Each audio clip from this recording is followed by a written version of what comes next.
காமாச்சு full கெட்டப்ல வந்திருக்கியே. இன்னைக்கு என்ன நாளு? என்ன கேட்டா இன்னைக்கு என்ன நாளு? நீ ஊன்னு சொன்னா எல்லா நாளும் நல்ல நாள் தான். அது உனக்கு, எனக்கு நல்ல நாள். அது இல்லம்மா, இன்னைக்கு என்ன நாளு? எதுக்காக வந்திருக்கோம்? கரும்பு கட்டி இருக்கீங்க, அதாவது மாலை வேற இதெல்லாம் தொங்குறீங்க. பார்க்க தெரியலனா நீங்க எவ்வளவு பெரிய பிரில்லியன்ட் ஃபெலோ நீங்க இல்லம்மா பாத்துக்கோங்க. எனக்கு தெரியும். இருந்தா நீ ஒரு லீட் எடுத்து கொடுத்தா அப்படியே போயிடும் இல்லையா டிராவலாவே. இன்னைக்கு பொங்கல்யா பொங்கல். அதாவது மக்களே, பொங்கல் சொன்ன உடனே உங்களுக்கு மாடு ஞாபகம் வருதோ இல்லையோ, இந்த மாட்டுக்காரனா எங்க ஊரு பாட்டுக்காரன் தான் ஞாபகம் வரேன். நீ மாட்டுக்காரனா பாட்டுக்காரனா? நீ ஓகேன்னு சொன்னா உங்க வீட்டுக்காரனா கூட ரெடி. இல்லையா? இல்லம்மா, போட்டி எங்க வச்சுக்கலாம், எப்ப வச்சுக்கலாம், எப்படி வச்சுக்கலாம்? போட்டி எல்லாம் அப்புறம் வச்சுக்கலாம். அதான் இப்ப வந்து பேட்டி தான் வச்சுக்க போறோம். அப்படியா? ஆமா. அப்புறம் அந்த ஸ்பெஷல் கெஸ்ட் பத்தி ஒரு 4 வார்த்தை எடுத்து விடு. கண்டிப்பா. சோ ஸ்பெஷல் கெஸ்ட பத்தி நான் சொல்றேன். சொல்லுங்க. மதுரை தான் இவரோட பிறந்த மண்ணு. ஆஹா ஆஹா ஆஹா. மத்த ஹீரோக்கெல்லாம் இவர் மேல ஒரு கண்ணு. கண்ணு. எல்லா படத்துலயும் வருவார் இவர் ஃப்ரெண்டு. ஆஹா ஆஹா. இவர் போடுற எல்லா கவுண்டருமே ஆகும் ட்ரெண்ட். ட்ரெண்ட். இவர் சாப்பிடாத பரோட்டாவே இல்ல. இல்ல. இவர் சாப்பிட்டா பரோட்டாவே இல்ல. அடடடா, தத்துவம் தத்துவம் தத்துவம் fact. Let's welcome super Suryanshi. சூரியனே.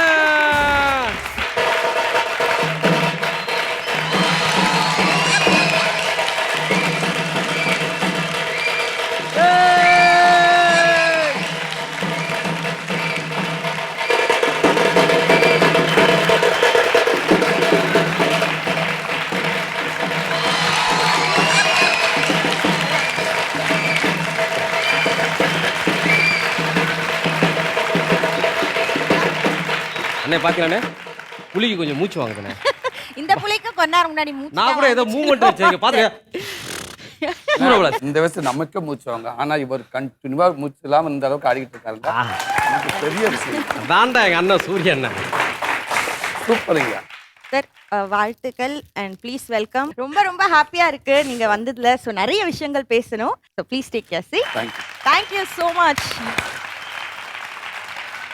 ஸோ பொங்கல்னாலே ரொம்ப க்ளோஸ் டு ஹார்ட்டாக தான் இருக்கும். ஏன்னா உணவாக இருக்கட்டும், விவசாயமாக இருக்கட்டும், நீங்கள் பிறந்த மண்ணிலேயே வந்து அது கலந்தது. ஸோ பொங்கல் உங்களுக்கு எவ்வளோ ஸ்பெஷல்? நீங்கள் எப்படி செலிப்ரேட் பண்ணுவீங்க சார்? பொங்கல் அப்படின்னாலே எல்லாத்துக்கும் ஊர் ஞாபகம் தான் வரும். எனக்கும் மதுரை பக்கத்தில் இருக்கிற ஒரு கிராமம் ராஜாக்கூர் அப்படிங்கிற கிராமம். எங்கள் ஊரில் ஏகப்பட்ட புறம் எல்லாமே விவசாயிகள் தான். அவங்க சாமியை கும்பிட்டு அன்னைக்கு வந்து அந்த அவங்க தெய்வமாக மதிக்கிற அந்த மாடுகளுக்கு அந்த காலையில் எழுந்திரிச்சு அதுக்கு உடம்புல எண்ணெய் வச்சு விட்டு மாட்டை குளிப்பாட்டி அப்புறம் பெயிண்ட் அடித்து அதை ஒரு நாள் காய விட்டு அதுக்கான சாமிகளை கும்பிட்றது. அப்போ நமக்கான சாமிகளை கும்பிட்றது. அது ஃபஸ்ட்டு சூரிய பொங்கல், அப்புறம் மாட்டு பொங்கல் அதுக்கான திருவிழாவாக இருக்கும். மறுநாள் காணும் பொங்கல் அன்னைக்கு அந்த சொந்த பந்தங்கள் எல்லாருமே சில பேர் அந்த சிட்டிக்குள்ள இருந்து கிராமத்துக்கு வந்துருவாங்க. ஏன்னா கிராமத்தில் அந்த கபடி போட்டியிலேருந்து எல்லா போட்டியும் நடக்கும். சொந்த பந்தங்கள் எல்லாமே வருவாங்க. மிகப்பெரிய ஒரு திருவிழா மூடில் தான் இருக்கும் அந்த 3 நாள். விளையாட்டுனாலே ஜல்லிக்கட்டா இருக்கட்டும், கபடியா இருக்கட்டும், நிறைய இருக்கும். அதுல உங்களுக்கு பிடிச்ச விளையாட்டு என்னன்னு இப்போ நீங்க சொல்ல. ஐயோ நான் சொல்லலாம். ஏன்னா மதுரையில வந்து ஒரு ஷூட் போகும்போது எல்லாருமே சொன்னாங்க சூரியனை வந்து பயங்கரமான ஒரு கபடி பிளேயர், அதுல ஒரு அப்பன்ஸ் அவரு ரைடர் அவருன்னு சொன்னாங்க.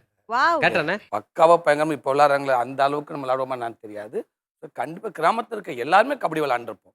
ஆனா நீங்க வெண்ணிலா கபடி குழுல விளையாடுறத பார்த்துதான் கபடி கொஞ்சம் மறந்துங்க கூட சரி கபடி ஆடணும் சூரியன் ஆடுறாரு நம்ம ஆடணும் சொல்றாங்க. ஏன்னா நீங்க வந்து அதுல நடிக்கல.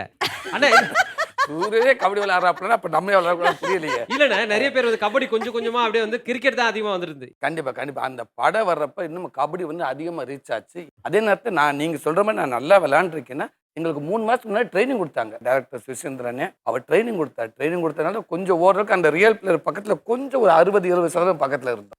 ஆனா இவர் பேசினார் பாத்தீங்களா, அப்படியே ரொம்ப வருஷமா கபடி விளையாடிட்டு இருக்க மாதிரி அவருக்கு தெரியும். ஏன்னா அவர் ஒரு பிளேயர். அவர் ஒரு பிளேயர், நாங்க ஒத்துக்கிறோம். நீங்க யாரு? நம்ம பிளேயரா அர்த்தம் கேக்குறாப்ல. நீங்க பண்றீங்களா இப்போ? ரைட். ஆமாங்க. கரெக்ட்டா உன தொட்டு போட்டா இங்க பாரு அண்ணா கரெக்ட்டா ஆற நிலை போட பண்ண அந்த பொண்ணை தொட்டுட்டு போட வர்றேன். முடிஞ்சா புடி. விளையாட்டுல தானே? விளையாட்டு தான். Okay right. நீ சீரியஸா புடி. இப்ப நீ பிடிக்காத. விளையாட்டு தானே? நீ சீரியஸா புடிமா. எனக்கு ஆட தெரியாதுல. சரி. கபடி ஆட தெரியாது. கபடி ஆட தெரியாத நான் சொல்லி தரேன். நான் வருவேனா வந்தே புடிச்சிரும் அப்படியே. அதுதான் ரூல்ஸ். ஓகே பாடு. நீங்க கேட்ட பாடு. கண்ணட சொல்லி தரேன். இப்போ வரவே. சரி நான் பிடிக்கணுமா? புடிங்க புடிச்சி. போங்க பாடுங்க கிட்ட போங்க. போங்க நீங்க ரைட் போங்க. கபடி அவுட் கால் வெளில போயிடுச்சு. கால் வெளில போயிடுச்சு. அவுட் அவுட் ஆயிட்டேனா? அவ்வளவுதான் out ஆயிட்டேன். அண்ணா, அவ்வளவு out game இல்ல. overங்க. அண்ணா, out இல்ல, out இல்ல. Game over. அண்ணா, please அண்ணா. ஒரு 2 நிமிஷம் அண்ணா. அண்ணா, umpire அண்ணா. umpire அண்ணா. வெளியில போயிட்டேன். ஒரு நிமிஷம். லைனை மிதிச்சிட்டாங்க. ஒண்ணும் பிரச்சனை அண்ணா, அவங்க தெரியாதா அண்ணா? அப்பா. நான் வெளில போறேன், நான் வெளில இருங்க. அந்த அண்ணா அம்பேர் கொஞ்சம் பார்த்துருங்க.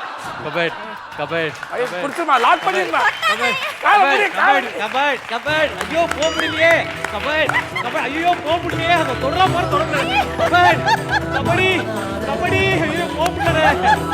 ஐயோ உண்மையா ஆடுறது இல்ல. கபடி கபடி கபடி கபடி கட்டிப்புடி கபடி கபடி. சார், உங்களை வச்சு என்னெல்லாம் பண்றாரு நீங்க பாத்துக்கோங்க. என்ன வச்சு பண்ணலாமா, ஒன்ன வச்சு பண்ணலாமா? சாரி. பார்த்தல எங்க குருநாதர். அடுத்து யோசிக்காங்க என்ன கேம் விளையாண்டு குன்றுவேன் இந்த இல்ல, கேம் எனக்கு போனதோட. இல்ல, எனக்கு என்னமோ இந்த தடவை சரியா ஆடாத மாதிரி இல்ல, தோணுது. இல்ல. நீங்க கல்லாட்டாறீங்க, நான் மறுபடியும் ஆடுறேன். அருமையான தொழிலா இருக்கியா? அது கபடி மட்டும் ஃபேமஸ் இல்ல, பரோட்டா தெரியுமா? பரோட்டா கபடிக்கு அடுத்து வந்து பரோட்டா சாப்பிடுறது வந்து பயங்கர ஃபேமஸ் ஆயிடுச்சு. ஸோ உண்மையிலேயே ஒரு கொஸ்டின், அவ்வளோ உங்களுக்கு பரோட்டா பிடிக்குமா இல்ல? உண்மையை சொல்லணும்னா எனக்கு பரோட்டா பிடிக்காது. அதை சொல்றதுக்கே நான் பயப்படுறேன். ஏன்டா பரோட்டா தான் எனக்கு லைஃபே கொடுத்துச்சு. இன்னைக்கு பிடிக்காத ஒரு பரோட்டா சாப்பிட்டனால இன்னைக்கு ஒட்டுமொத்த குடும்பமே இன்னைக்கு நல்லா சாப்பிட்டுக்கிட்டு இருக்கோம். ஆ, அதனால தான் பெரிய விஷயம். சூப்பர். நாங்க பார்த்ததெல்லாம் வந்து ஒரு காமெடியனா ஒரு ஒரு ஜாலியா உங்களை வந்து பார்த்துருக்கோம். இப்போ அந்த டிரான்ஸ்ஃபர்மேஷன் எங்களுக்கே பயமா இருக்கு உங்களை பார்க்க வந்து என்ன பண்ண போறாரு சூரி சார் அப்படின்ட்டு. நம்ம என்னோட ரெகுலராக என்னுடைய ஸ்க்ரீனில் என்னோட காமெடிக்கான பங்களிப்புக்கான படங்கள் நிறையா இருக்குது. அடுத்து லாஸ்ட் அண்ணாத்தை, அதுக்கப்புறம் வேலன் முயன் படம் வரைக்கும் நின்றுருக்கு. அடுத்து வரப்போகிறது நம்ம சூரிய அண்ணன் படம் எதுக்கு துணிஞ்சவன். தம்பி கார்த்தி கூட வருது. சிவகார்த்தி கூட டான் வருது. அப்புறம் என்னோட பிரதர் கார்த்தி கூட விருமன். சசிகுமார் அண்ணன் படம் இருக்குது. இன்னும் எங்கள் அண்ணன் வெற்றிமாறன் இயக்கத்தில் கதைக்கு நாயகனா ஒரு படம் விடுதலை படம் நடிச்சுட்டு இருக்கேன். இது போக இந்த காமெடிக்கான படங்கள் நிறைய கமெண்ட் இருக்குது. பட் ஆனா ஒரு ஸ்பெசிபிக் படம் வந்து விடுதலை. ஸோ அந்த ஹேர் கட்டே வந்து பார்த்த உடனே பயங்கரமா பண்ணிருக்காங்க. திடீர்னு ஒரு சேஞ்ச் வரும். உண்மையாவே சேஞ்ச் உங்களை வேற மாதிரி பார்த்தோம். டக்குன்னு ஹேர் கட்ல மட்டும் வேற ஒரு லுக்ல வந்துட்டீங்க. உங்களுக்கு எப்படி இருந்தது அந்த ஃபீல்? ஃபர்ஸ்ட் எல்லாத்தையும் காரணமா அண்ணன் இயக்குனர் வெற்றிமாறன் அண்ணன் தான். கனவா அப்படின்னு தான் தோணுது. அப்படி வாய்ப்பு கிடைச்சிச்சு. அப்போ அது கரெக்டான அந்த ஷூட்டிங்க்கான டைம் வரைக்கும் பார்த்தீங்கன்னா இடையில கொரோனா வந்துருச்சு. 6 மாதம் நினைக்கிறேன், 4 மாதம் 6 மாதத்துக்கு அப்புறம் திருப்பி போனேன். தாடி வளர்த்துட்டேன். எல்லாத்துக்குமே அந்த நேரத்தில் தாடி வந்துருச்சுல. தாடி வந்துருச்சு, முடியும் நிறையா ஆயிடுச்சு. இப்போ ஷூட்டிங்க்கான நாள் அண்ணன் அறிவிச்சிட்டாங்க. அறிவிச்சதுக்கப்புறம் ஷூட்டிங் இன்னும் 1 வாரம் தான் இருக்குது. அண்ணன் எப்படிங்கண்ணே இல்லை சரி பார்த்துக்கலாம், ஃபஸ்ட்டு பார்ப்போம் டைம் இருக்குது அப்படின்வாங்க. இப்போ 4 நாள் தான் இருக்குது, பார்த்துக்கலான்றது ஒரு 2 நாள் தான் இருக்குது. திருப்பி அண்ணன் நாளைக்கு வச்சு ஷூட்டிங்னா எப்படின்னு ஹேர் ஸ்டைல் என்னென்னு பார்த்துக்கலாம், சரி ஷூட்டிங் ஸ்பாட்லேயே பார்த்துக்கலாம் அப்படின்ட்டாங்க. இப்போ ஷூட்டிங் ஸ்பாட்டுக்கும் போயாச்சு. இப்போ ஹேர் கட் பண்ணுற வந்தாச்சான்னு கேட்குறாங்க. எல்லாம் ரெடியாக இருக்காங்க. கூப்பிட்டு வந்து அந்த கேரவனுக்கு பக்கத்தில் உட்கார வச்சு கட் பண்ணுறாங்க. நம்ம அந்த முடியை அதிகமாக வளர்த்துட்டு உட்காந்துருக்கப்போ கொத்து கொத்தா விழுகுது மேலே. கட் பண்ணி விழுகுது. அப்படியே பார்த்துக்கிட்டே இருக்கேன். டேரக்டர் வந்துட்டார் பாதியில். அப்படியே இருக்கிறேன். ஹேர் கட் பண்ணுறாரு பாப்பாரு டேரக்டரை. இன்னும் கொஞ்சம் ஸ்டார்ட் பண்ணுங்க, இன்னும் கொஞ்சம் ஸ்டார்ட் பண்ணுங்க. வெட்டிக்கிட்டே இருக்காங்க. இந்த பக்கம் வெட்டுறாங்க. இந்த கண்ணாடியை சண்டாலே இப்படி கொண்டு வர மாட்டானா, அந்த கண்ணா முகத்தை பார்க்க மாட்டோமா, இப்படியே உட்காந்துருக்கேன். டேரக்டர் நிற்கிறாங்க. டேரக்டர் பார்ப்பாரு, இன்னும் கொஞ்சம் வெட்டுங்கன்ட்டு அப்படி போயிடுவார். திருப்பி வெட்டிகிட்டே இருப்பாங்க. இப்போ ஃபுல்லாக வெட்டிட்டாங்க. இப்போ டேரக்டர் வந்து பார்த்தாரு. ஓகே இப்போ தாடியை இது பண்ணுங்க அப்படின்றாரு. தாடி எடுக்க எனக்கு அப்படியே கண்ணாடியை காட்டுங்கயோ. காட்டவே மாட்டேட்டாங்க. ஃபுல்லாக எடுத்தாங்க. ஒரு டேரக்டர் சொல்கிற மாதிரி ஃபுல்லாக பக்காவாக எடுத்தாரு. டேரக்டர் பார்த்தாரு. ஓகே மீசை மட்டும் லைட்டாக இன்னும் கொஞ்சம் குறைச்சா நல்லா இருக்கும் அப்படின்ட்டு போயிட்டாரு. இப்படி வரைஞ்சாரு. கண்ணாடி எடுங்க. கண்ணாடி அப்படியே நின்று டோட்டலாக மாற்றி போலீஸ்காரன் தான் இவன் தான் போலீஸ்காரன் அப்படின்னு சொல்கிற அளவுக்கு என்னை அப்படி இருந்துச்சு. ஃபர்ஸ்ட் டைம் பார்த்தீங்க எனக்கு கண்ணே கலங்கிருச்சு. எனக்கு அந்த 1/2 மணி நேரத்தில் என் முகத்தை பார்க்க நான் பட்ட பாடுறதுக்கு மறக்க மாட்டீங்கல்ல. மறக்க முடியாதுங்க. வெளியில இருந்து நிறைய ஃபீட்பேக்ஸ் வரும் பாசிட்டிவா. ஆனா வீட்ல தான் கரெக்டா ஒன்னு சொல்லுவாங்க. இப்போ இடையில வீட்டுக்கு ஒரு போட்டோ எடுத்து அனுப்புறேன். அப்போ ஓப்பன் பண்ணி பார்த்துட்டான்னு தெரியுது. எனக்கு இன்னும் போனே வரல. ஒருவேளை என்னடா இந்த மனுஷன் இன்னும் போட்டோ அனுப்பாம இருக்கானு பார்த்துட்டு இருக்கலாம், நம்மள தள்ளி விட்டு வேற போட்டோ எதிர்பார்த்துருக்கலான்னு போன் அடிச்சு போட்டோ அனுப்பிச்சிட்டு பார்த்தியா இல்லையா? பார்த்துட்டுங்க, நீங்க தான் என்னன்னு தெரியலங்க, எனக்கு டவுட்டாவே இருக்குது. ஒன்னே அப்படி பாஞ்சு நீங்க இப்படி இருக்கீங்க, சூப்பருங்க, போலீஸ்கார மாதிரியே இருக்கீங்க, அப்படியே ரசிச்சிருக்காங்க. அவ்வளவு நேரம் வார்த்தைகள் வராம. சந்தோஷம். ஷூட்டிங் முடிஞ்சு வந்தோடனே காலிங் பெல் அடித்தேன். என் பையன் திறந்தேன். அம்மா யாரோ வந்திருக்காங்கம்மா. யாரோ வந்திருக்காங்களாவா அப்படின்ட்டு பாப்பா ஓடியாந்துச்சு. அம்மா அங்கே வந்து பாரு, இங்கே வந்து பாரு, இப்போ போலீஸுமா இருக்காருமா. தாடியில் எங்கப்பா என் பையன் ஓடியாந்து இங்கே வச்சு எங்கப்பா தாடியை காணா, தாடியை காணா, தாடி போச்சுடா, டாடி வந்திருக்கேல விடு. அன்னைக்கு ஒரு 12 மணி நாங்கள் தூங்குறதுக்கு ஆனா அதே கெத்தோட தான் போனீங்களே. ஹேர் கட் பண்ணி அந்த மீசை வச்சு எங்க இருந்தது அந்த இது வருது. உண்மைதாங்க. ஆட்டோமேட்டிக்கா அந்த நடக்குது, அந்த கெத்து நமக்கு பக்காவா இருக்குங்க. ஆனா வீட்டுக்குள்ள போனோன்னே அந்த போலீஸ் அது ஐஜியா இருந்தாலும் கொடுத்தேன். வீட்டுக்குள்ள போயாச்சுன்னா நமக்கு எப்படி அடுத்த கேள்விக்கு போ. அடுத்த கேள்விக்கு போ.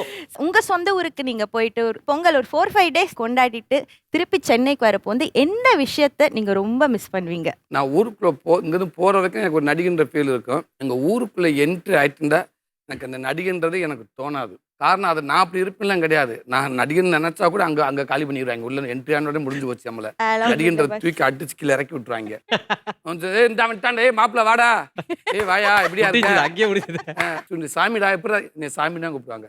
மறுபடியும் நல்லா இருக்கீங்களா, நல்லா இருக்கு மாமா. அதே மாதிரி இறங்கி வீட்டுக்குள்ள போனோன்னு எங்க அம்மா வாப்பு வண்டியா பாப்பா வாங்க வாங்க வாங்க வாங்க, என் பேத்தி வாங்க, என் பேரை வாங்க அப்படின்னு அவதான் 5 நிமிஷம் எல்லாத்தையும் உட்கார வச்சுட்டு போய் டீ எடுத்து எல்லாம் வந்து போட்டோ எடுப்பாங்க. இந்தாடா டக்குன்னு போட்டோ எடுத்து போயிட்டு அந்த மாட்டை போய் குளிப்பாட்டிட்டு வா, எவ்வளவு இருக்குது போ அப்படின்ட்டு.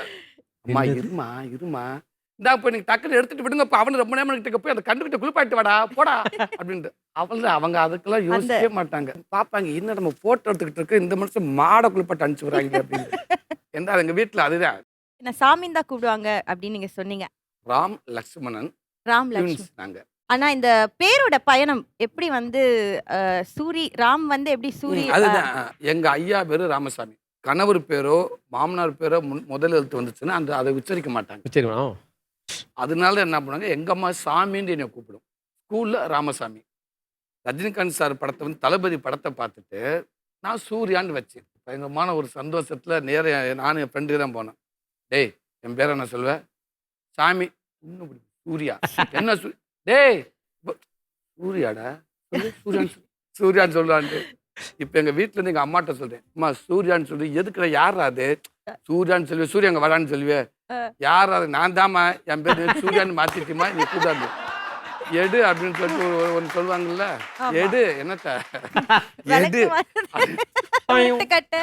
அவதான் ஒண்ணு முடியும். ஒண்ணு இங்க வந்துதான் எல்லா சூர்யான் இங்க புது இடம் இல்லையா, சூர்யான் எல்லாமே சூர்யான்னு கூப்பிட்டு அப்புறம் நாளோட அது சூரியன் மாறுச்சு. அவள்தான் அதுக்கு அந்த ராசி பத்துல வைக்கல, விளையாட்டு வச்சது அப்படியே வந்து அதுவா வந்து லைஃபே இது வரைக்கும் அந்த கிராமத்துல இருந்து நம்ம படிச்சது 8 வரைக்கும் எதையுமே நான் பிளான் பண்ணல. எதுவுமே இப்படிதான் போகணும், நான் போய் நடிகை நின்றுக்கான், அதுல எதுவுமே இல்லை. அந்த நினப்பு இருந்துச்சு, வந்தோம் அவ்வளோதான். எங்கெங்கேயோ போய் நம்ம எதுவாக நம்ம நினைச்சோமோ அதுவாக நம்மளை கொண்டாந்து இங்கே வந்து இங்கே உட்கார வச்சிருச்சு, அவ்வளோதான். நிறைய பேருக்கு வந்து ஆசை இருக்கும் ஆனா படிக்க முடியாம போயிருக்கும். ஸோ அந்த மாதிரி உங்களுக்கு நம்ம படிக்கலையேன்னு ஏதாவது ஒரு சின்ன வருத்தம் இருக்கா? நான் பயப்படுற ஒரே ஒரு இடம் பள்ளிக்கூடம். பள்ளிக்கூடம்னாலுமே எனக்கு அப்படியே சாமியில கும்பிட்டு கடவுளே இந்த ஞாயிற்றுக்கிழமைன்றது கடவுளே இது எப்படி விடியாமே இருக்கலாமோ, இது இருட்டாவே இருந்துடக்கூடாதா, இருட்டாவே இருந்தக்கூடாது சாமியெல்லாம் கும்பிடுவேன் நான். அந்த திங்கக்கிழமை தான் தெரியுமாங்க, இல்லாத நோயெல்லாம் எனக்கு வரும். திடீர்னு மண்டை வலிக்குது, திடீர்னு வயிற்று வலிக்குது, நல்லா படத்துல கால் வலிக்கலாம சுழுக்கு பிடிச்சிக்குமாண்டு. ஆனா இந்த வெங்காயம் எடுத்து அக்கல் கூட வச்சுப்பாங்க. அண்ணனை பத்தி ஒருத்தர் சொன்னாரு, அண்ணன் நிறைய நண்பர். எனக்கு படிப்புலாம் சுத்த வரல. ஆனா இன்னைக்கு வந்து ஒருவேளை படிச்சது அப்படி போயிருந்தோம்னா இப்படி இருந்திருக்க மாட்டோம்னு நினைக்கிறேன். அதான் உண்மை. அது அந்த யாராத்தால என்ன எழுதியிருக்கோ அதுதான். நீங்க எதுவாக ஆக நினைச்சாலும் அது கண்டிப்பா அதுக்கு முயற்சி பண்ணுங்க, அது கிடைக்கும். ஆனா படிப்புன்றது கஷ்டம். இன்னைக்கு இருக்க உலகத்துல, இன்னி போற உலகத்துல படிப்பு இல்லாம வாழ்றது உண்மைக்கு கஷ்டம். உங்களோட குட்டீஸ், உங்க ஒட்டுமொத்த குடும்பத்தை பத்தி எங்களுக்கு சொல்லுங்களேன். நாங்க அண்ணன் தம்பி 6 பேரு. 6 பேரா சார்? 6 பேரு. ரொம்ப வருத்தப்படுவாங்க, ஒரு பொண்ணு இல்லையே அப்படின்னு சொல்லிட்டு. அதனால எங்க வீட்டுக்கு யாராவது கெஸ்ட்டா ஒரு பொம்பளை பிள்ளை யாராவது வந்தா கூட எங்க அம்மா அது விடாது அவங்கள. நீங்க போங்க, பிள்ளை இருந்துட்டு 2 நாள் கழிச்சு வரட்டும், நீங்க போங்கன்ட்டு விழுந்து கவனிக்கும். அவ்வளவு அழகான குடும்பத்துல ஒரு பொண்ணு இல்லையேன்ற ஒரு கவலையை வந்து நான் உங்க தங்கச்சியா வந்து ஃபில் பண்ணலாமா? கண்டிப்பா தாராளம் அன்பு. இதெல்லாம் என்ன சொல்லியிருப்பேன் நான், உனக்கு தங்கச்சியான்னு சொல்லியிருப்பா, சந்தோஷப்பட்டுருவாப்ல. அவருக்கு மட்டும் தங்கச்சி இல்ல, உங்களுக்கு தங்கச்சியான்னு சொல்லுப்பா, சந்தோஷப்படுவா. அதுதானே அவர் வேற பிளான் வச்சிருக்காரு அண்ணா. அது இதே விளையாட்டை காலமுறை வீட்டுக்கு நீ கிடைக்க தெரியுறாங்க பிக்கல் அப்புறம் அப்புறம் மச்சான் ஒண்ணுக்குள்ள ஒண்ணு ஆகிட்டோம். கொஞ்சம் பெரிய மனசு பண்ணீங்கன்னா கபடி மேட்ச் ஒன்று நடத்துனீங்களே, அதே மாதிரி பெரிய மனசு பண்ணி கொடுத்துட்டீங்கன்னா காலத்து கஞ்சி ஊத்தி காமாட்சிய காலம் கஞ்சி ஊத்தி பாத்துப்போம் மச்சான். ஒண்ணும் பிரச்சனை அதுக்கான விஷயம் ஏதாவது ஒரு போட்டிக்கிட்டு வைப்போம்டா, சும்மா கொடுத்துட முடியாது. இப்ப 2 கரும்பை சேர்த்து வச்சு ஒரே உடைச்சிட்டு என் தங்கச்சியை கொடுத்துறேன். காமாட்சி அண்ணன் சொல்ற சாரி மச்சான் சொல்ற மாதிரியே மச்சான் சொல்ற மாதிரியே 2 கரும்பையும் உடைப்பேன். இப்ப இல்ல கொஞ்ச நாள் கொஞ்சம் உடைப்பேன். So thank you so much. ஆனா இது வரைக்கும் நான் சொன்ன உடனே யாரும் இந்த அன்பு கொடுக்கல, வந்து தங்கச்சி அப்படின்னு சொல்லிட்டு எனக்கு நிஜமாலே நான் கூட சொல்லும் போது யாரும் பொண்ணு கொடுக்கல, ஆனா சொன்ன உடனே கொடுத்த போறேன்.